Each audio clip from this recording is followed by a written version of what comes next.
Mga kababayan, kung napapansin po natin, mas naging madalas yung mga pag-ulan na naranasan, lalong-lalo na po sa may western sections ng Luzon at Visayas. So ngayong araw po ay opisyal nating idineklara ang onset or simula ng tag-ulan dito po sa may western portions ng Luzon at Kabisayaan. Pero hindi po ibig sabihin na tuloy-tuloy na ang magiging mga pag-ulan hanggang matapos po ang rainy season. Meron po tayong tinatawag na monsoon break or ilang araw or linggo na hindi po tayo nakakaranas ng mga pag-ulan. So sa mga kababayan po natin, ihanda na po natin ang mga payong or kahit na anong pananggalang sa ulan dahil hindi lamang sa hapon mas magiging madalas ang mga pag-ulan sa mga susunod na buwan, possible na din po sa madaling araw o sa umaga. Dako tayo sa magiging lagay ng panahon ngayong araw. Sa ngayon po ay patuloy pa rin ang epekto ng hanging habagat or southwest monsoon. At kung makikita po natin dito sa ating latest satellite animation, itong mga kulapan ay nakaka-apekto pa rin sa malaking bahagi ng Luzon. Dahil po sa epekto ng habagat, maaring maranasan pa rin yung malalakas na mga pagulan, especially po sa may exposed parts or sa western portions ng Luzon, dyan po sa may Zambales at Bataan. Pati na po yung mga karatig na probinsya at rehiyon ng Ilocos Region, Cordillera Administrative Region ng Central Luzon. Pati na po dito sa Metro Manila, possible pa rin po yung cloudy conditions at paminsan-minsan makakaranas po tayo ng mga kalat-kalat mga pagulan, pagkidlat at pagkulog. For the rest of Luzon naman po, partly cloudy to cloudy skies po inaasahan natin. At kung may mga pagulan man ay dulot po ito ng mga isolated na thunderstorms na mas madalas po sa hapon. And for Visayas and Mindanao naman po, generally fair weather pa rin po ina-expect po natin hanggang bukas. At kung may mga pagulan man ay panandalian lamang po ito dulot ng mga localized na thunderstorms.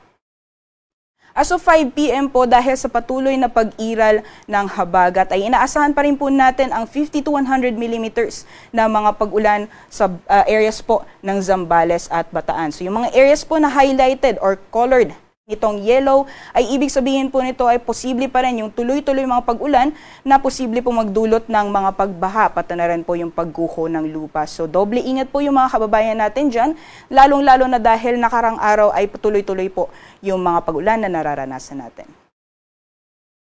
Samantalang bukas naman po sa magiging lagay ng panahon dito sa Luzon, nakikita po natin magpapatuloy pa rin yung mga pag-ulan dala ng epekto ng hanging habagat dyan po sa may areas ng Zambales, pati na rin po sa may Bataan. And for mga karatig na probinsya naman po at ng rehiyon sa Ilocos Region, maaring maranasan pa rin po yung cloudy conditions sa Central Luzon. At pati na rin po dito sa Metro Manila, possible pa rin po yung cloudy conditions at paminsan-minsang mga pag-ulan dala ng epekto nitong southwest monsoon. For the rest of the country or for the rest of Luzon ay improving weather conditions na po tayo for most parts of northern and central Luzon area. Samantalang magpapatuloy pa rin po yung mainit na panahon sa may bahagi po ng Quezon at Bicol region, pati naman po yung mga karatig na probinsya dito po sa Mimaropa. So kung may mga pag-ulan man dito sa nabanggit na lugar, is mostly dulot po yan ng mga isolated na thunderstorms. Temperature forecast naman po para sa mga piling syudad dito sa Luzon, sa Baguio po, maaaring umabot ng 21 degrees Celsius, 32 degrees Celsius. Maximum temperatures naman sa Metro Manila at 29 degrees Celsius naman para sa Tagaytay.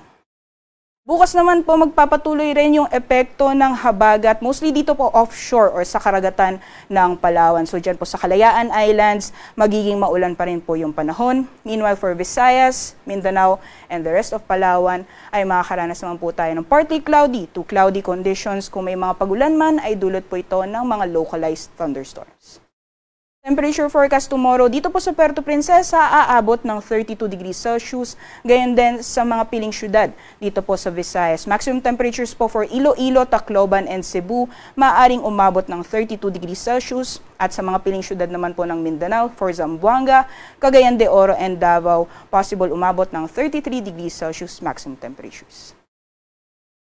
Samantalang sa kalagayan po ng ating karagatan, wala po tayong babala sa matataas na mga pag-alon or gale warning, kaya malaya pa rin po makakalayag ang ating mga kababayan ngayong araw. Iba yung pag-iingat lamang po sa mga planong pumalaot sa mga dagat baybayin ng extreme northern Luzon, possible pong maranasan ang katamtaman hanggang sa maalon na karagatan.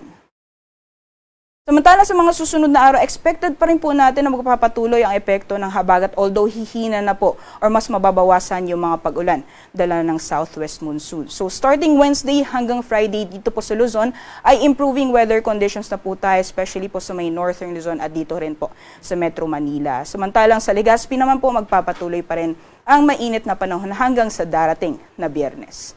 Temperature forecast naman po para sa mga piling syudad dito po sa Luzon for Metro Manila, pati na rin po sa Legazpi, maaaring umabot po ng 25 or maglaro mula 25 hanggang 33 degrees Celsius. For Baguio City naman nasa 16 to 22 degrees Celsius. For Visayas and Mindanao, generally fair weather pa rin po tayo hanggang sa darating na Biyernes or Friday at asahan lang po natin yung mga biglaan or sudden rain showers or thunderstorms, especially pagdating po sa hapon o sa gabi. Temperature forecast po for Metro Cebu, 25 to 33 degrees Celsius, ganyan din sa Iloilo City at sa Tacloban naman, nasa 25 to 32 degrees Celsius. Temperature forecast naman po para sa mga piling syudad dito po sa Mindanao. For Metro Davao, nasa 25 to 33 degrees Celsius, possible Wednesday hanggang Friday. Sa Cagayan de Oro, 25 to 33 din. At sa Zamboanga City naman, nasa 25 to 33 degrees Celsius.